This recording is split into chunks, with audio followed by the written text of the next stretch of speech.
السلام علیکم ورحمۃ اللہ وبرکاتہ۔ ڈیئر اسٹوڈنٹس، یہ پنجاب پبلک سروس کمیشن کے فیمیل لیکچر اسلامیات کے انٹرویو کے سوالات ہیں۔ بہت اہم سوالات ہیں، تھوڑا تفصیلی ہے، لیکن ویڈیو دیکھنے سے پہلے ضرور میری ویڈیو کو لائک کیا کریں، اور اگر ابھی تک آپ نے چینل کو سبسکرائب نہ کیا ہو تو سبسکرائب کریں تاکہ مزید ویڈیوز بھی آپ کے پاس پہنچ سکیں۔ تو چلو سٹارٹ کرتے ہیں۔ سب سے پہلا سوال، ثنویت کیا ہے؟ یہ ایک نظریہ ہے، ایک عقیدہ ہے۔ تو زرتشت ثنویت کا قائل تھا۔ اس کا دعویٰ تھا کہ کائنات میں دو طاقتیں یا دو خدا کہہ دیں کار فرما ہیں، ایک اہورا مزدہ یزداں جو خالق اعلیٰ اور روح حق و صداقت ہے، اور جسے نیک روحوں کی امداد و اعانت حاصل ہے، اور دوسری اہرمن جو بدی، جھوٹ اور تباہی کی طاقت ہے۔ اس کے بعد آگے اور سوال ہو چکا ہے، میں نے تھوڑا تفصیلی بیان کیا کہ یہ کس مذہب میں ہے، چونکہ پہلے جواب میں یہ سارا بحث آ گیا، لیکن دوبارہ بھی بتا رہا ہوں۔ زرتشت ثنویت کا قائل تھا، جو قدیم ایرانیوں کا عقیدہ تھا۔ آتے ہیں سوال نمبر 3 کی طرف۔ نیکی اور بدی کے خدا کا نام بتائیں، یہ پوچھا گیا ہے سوال۔ تو جواب یہ ہے کہ اول مطلب یہ ہے کہ نیکی کے خالق کو یزداں، اور دوسرے کو مطلب یہ ہے کہ بدی کے خالق کو اہرمن کہتے ہیں۔ آتے ہیں سوال نمبر 4 کی طرف۔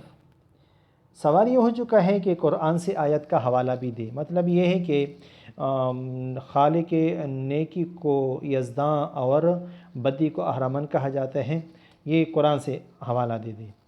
تو ظاہری بات ہے کہ زرتشتیزم کا ذکر قرآن میں نہیں آیا ہے، لیکن پھر بھی میں نے تھوڑا سا جواب آپ کے سامنے پیش کیا ہے کہ عام طور پر سکالرز کا خیال ہے کہ قدیم ایرانی پیغمبر زرتشت 1500 اور 1000 قبل مسیح کے درمیان زندہ تھے۔ قدیم فارس والے پرانے ایران آریائی مذہب کے دیوتاؤں کی پوجا کیا کرتے تھے، جو ہند آریائی مذہب یعنی ہندو مذہب کے ہم منصب تھے۔ تو ظاہری بات ہے کہ عام سکالرز یہ کہتے ہیں کہ ایک پیغمبر گزر چکا ہے زرتشت کے نام سے، فارسی میں زرتشت اور یونانی میں زورسٹر کے نام سے جانا جاتا تھا۔ تو بہرحال یہ ایک خیال ہے یا تاریخی واقعہ ہوگا، لیکن بہرحال سوال نمبر 5 یہ ہے کہ ابن تیمیہ کی تقابل پر بک بتائیں۔ سب سے پہلے یہ سوال ہو چکا تھا، اس سے پہلے کہ کوئی تفسیر بتا دی جو تقابل ادیان پر ہو، لیکن میں نے یہاں آپ کو ایک لیے مختصر کیا کہ ابن تیمیہ کی تقابل پر بک بتائیں، کتاب بتائیں۔ کتاب کا نام ہے منہاج السنت النبویہ فی نقض کلام شیعیت والقدریہ۔ اصل میں علامہ ابن تیمیہ رحمۃ اللہ علیہ کے تصانیف بہت زیادہ ہیں، لیکن جو تقابل ادیان پر مشہور ہیں وہ یہ ہیں، اور اصل میں یہ کتاب سن 705 ہجری میں کو علامہ حلی کی کتاب منہاج الکرامہ کے جواب میں لکھی گئی تھی۔ سوال نمبر 6، اظہار الحق کا نام بتائیں۔ اظہار الحق جائیں۔ اظہار الحق دفاع اسلام اور رد مسیحیت کے موضوع پر لکھی گئی ایک کتاب ہے، جس کے مصنف مولانا رحمۃ اللہ کرانی صاحب ہیں، جنہوں نے یہ کتاب ایک مسیحی مبلغ کارل گوٹلیب فینڈر کی کتاب میزان الحق کے جواب میں لکھی تھی۔ دونوں کتب عربی میں ہیں، یاد رکھنا، لیکن اظہار الحق کا اردو ترجمہ مولانا اکبر خان صاحب نے رقم کیا ہے، جو دارالعلوم کراچی کی استاد تھے۔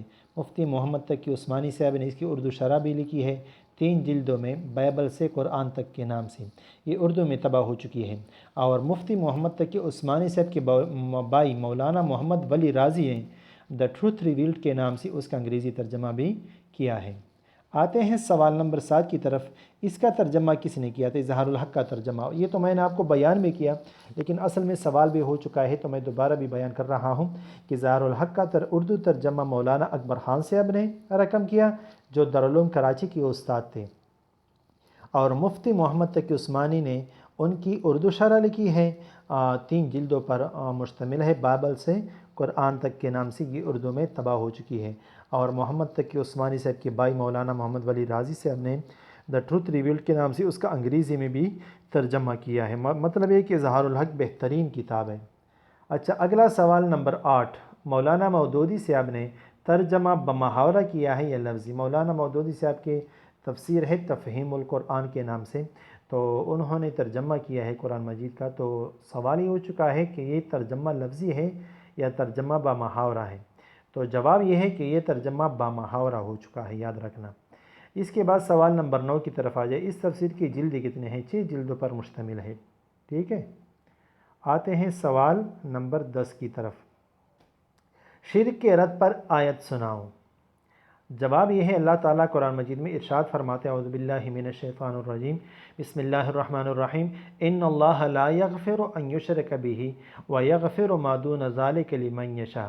بے شک اللہ تعالیٰ اس جرم کو نہ بخشے گا کہ اس کے ساتھ شرک کیا جائے، اس کی سوا جس کو چاہے بخش دے گا۔ آتے ہیں سوال نمبر 11 کی طرف۔ غزوہ تبوک میں کتنے مسلمان شہید ہوئے؟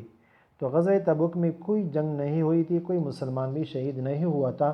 میرے خیال میں انہوں نے جواب میں کہا ہے، اصل میں یہ فیمیل کے انٹرویو ہے تو جواب میں یہ جواب دی ہے کہ مارے گئے ہیں۔ پھر بھی سوال ان سے ہو چکا ہے کہ کوئی بھی مسلمان، کتنے مسلمان مر چکے ہیں؟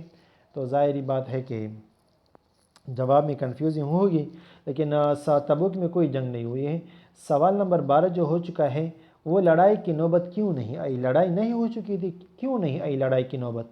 تو میں تھوڑا سا مختصر خلاصہ پیش کر رہا ہوں۔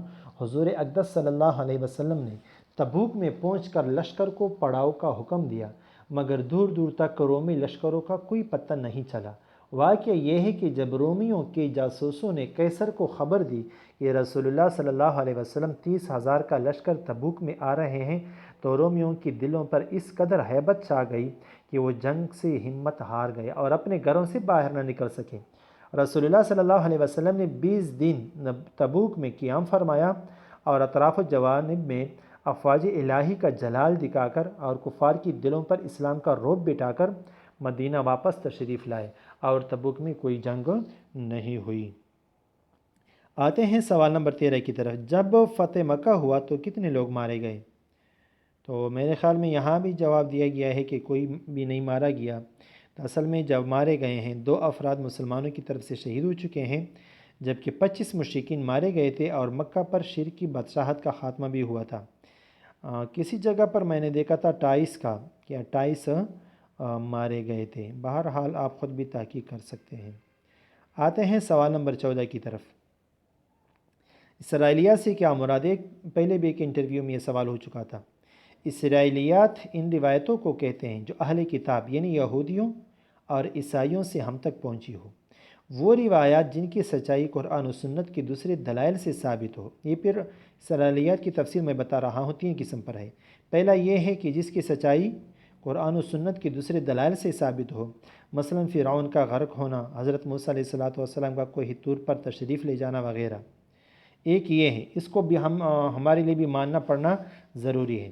دوسرے نمبر پر وہ روایات جن کا جھوٹ ہونا قرآن و سنت کی دوسرے دلائل سے ثابت ہو۔ مثلا اسرائیلی روایت میں مذکور ہے کہ حضرت سلیمان علیہ السلام اپنے آخر عمر میں مرتد ہو گئے تھے معاذ اللہ، تو یہ جھوٹ ہے، تو اس کو ہم قطعاً بھی نہیں مانیں گے۔ اور تیسرے نمبر پر وہ روایات جن کے بارے میں قرآن و سنت اور دوسری شرعی دلائل خاموش ہیں، جیسے کہ تورات کے احکام وغیرہ۔ ایسی روایت کے بارے میں حضرت صلی اللہ علیہ وسلم کی تعلیم یہ ہے کہ ان کے بارے میں سکوت اختیار کیا جائے، نہ ان کی تصدیق کی جائے اور نہ تکذیب کی جائے۔ سوال نمبر 15 کی طرف آتے ہیں۔ کن لوگوں نے اسے روایت کیا ہے؟ مطلب ہے کہ اسرائیلیات کس نے بیان کیے ہیں؟ پہلے زمانے کے مفسرین کی عادت تھی کہ وہ کسی آیت کے ذیل میں ہر قسم کی وہ روایات لکھ دیتے تھے جو انہیں سند کے ساتھ پہنچتی تھی۔ تو ظاہری بات اسرائیلیات بھی یہودیوں عیسائیوں کی طرف سے سند کے ساتھ پہنچتی تھی، تو وہ بھی نقل ہو چکے ہیں۔ آتے ہیں سوال نمبر 16 کی طرف۔ سورۃ مائدہ کے مضامین بتائیں۔ یہ سورت حسب ذیل 3 بڑے مضامین پر مشتمل ہے، مسلمانوں کی مذہبی، تمدنی اور سیاسی زندگی کے متعلق۔ مزید احکام و ہدایت بھی اس میں ہو چکے ہیں۔ اچھا، یہاں میں نے سوال نمبر نہیں دیا ہے، سوال نمبر 17 ہوگا میرے خیال میں۔ نبی کریم صلی اللہ علیہ وسلم نے کس کو خانہ کعبہ کی چابی دی؟ تو ظاہری بات ہے، خانہ کعبہ کی خدمت کا فریضہ رسول اللہ صلی اللہ علیہ وسلم نے فتح مکہ کے موقع پر سن 8 ہجری میں بنو شیبہ سے تعلق رکھنے والے عثمان بن ابی طلحہ رضی اللہ تعالیٰ عنہ کو چابی دے کر ان کی سپرد کیا۔ اس کے ساتھ ہی اللہ کے نبی نے اعلان فرمایا کہ یہ اب ہمیشہ ہمیشہ کے لیے بنو شیبہ کے پاس ہی رہے گی اور اس کو ظالم شخص کے سوا کوئی بھی نہیں چھینے گا۔ مطلب یہ کہ چابی قیامت تک اس کے پاس میرے خیال میں ابھی تک بھی اسی ہی خاندان یہ چابیاں ہیں۔ اس کے بعد ان سے کہا گیا ہے کہ ٹھیک ہے آپ جا سکتی ہیں۔ مطلب یہ ہے کہ اسکالر فیمیل ہیں تو ان سے یہ سوالات ہو چکے ہیں۔ تو دوستو ویڈیو شیئر بھی کریں، دیکھنے کا بہت بہت شکریہ، جزاکم اللہ۔